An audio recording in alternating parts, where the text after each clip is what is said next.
we need to talk about a level of confusion inside the US government that has now spilled directly into one of the most sensitive diplomatic moments in the world.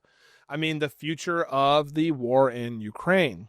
Here are the verified facts, okay? Because that's important, all right? Two senators, Mike Rounds and Angus King, say Secretary of State Marco Rubio told them that the Trump administration's 28-point plan, the Ukraine peace plan, was not a U.S. document. They say he described it as a wish list written in Moscow. And that obviously that would not surprise you. It doesn't surprise me, right?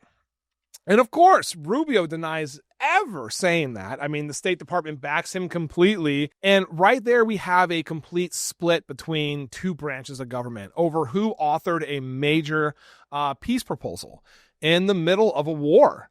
And that is not normal per se, okay? And it's not exactly like why transparency matters, but let's focus on what is not in dispute, okay? The plan itself, multiple outlets have verified the document, and many of its terms match long-standing Russian goals, cutting Ukraine's military in half, accepting Russian control of occupied territories, and closing the door completely to future NATO membership for Ukraine. I mean, guys, those are not minor points. Those are, they target the core reasons Ukraine, has been fighting since 2022. And they go far beyond what most NATO allies have said they are willing to accept. All right. So, I mean, think of it this way. There is this message sent by the U.S. Special Envoy, Steve Witkoff, a private reply accidentally made public saying that he must have gotten it from K. Who's K? I don't know. Kremlin? I don't know. Maybe. I don't know.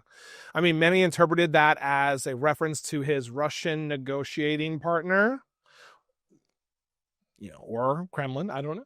I mean, that is not proof of anything, obviously. Okay. I'm just saying it does raise questions that deserve direct, answers. I mean, additional reporting makes the picture even more unclear. I mean, Russia is now expected to reject the plan. Right?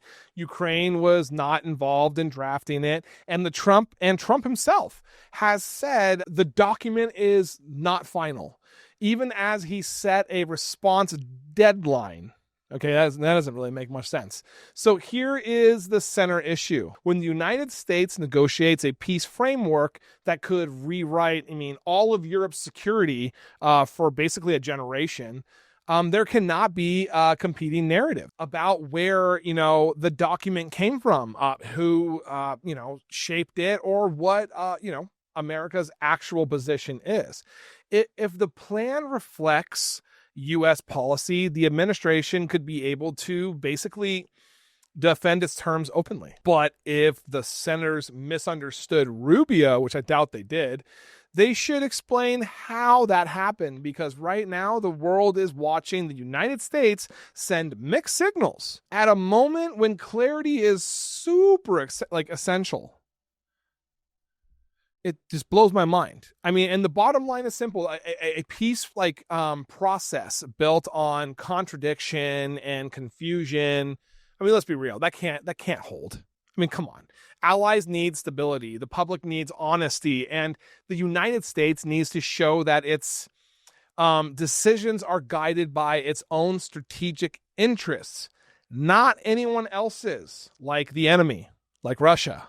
Thank you guys so much for watching. Make sure you guys like, comment, and subscribe to stay connected and informed to the stories that matter, the people that matter, and most importantly, the truth. The thing that is so hard to find right now. And just so you guys know, I do the best that I can to answer the comments. So I really hope to see you guys in there.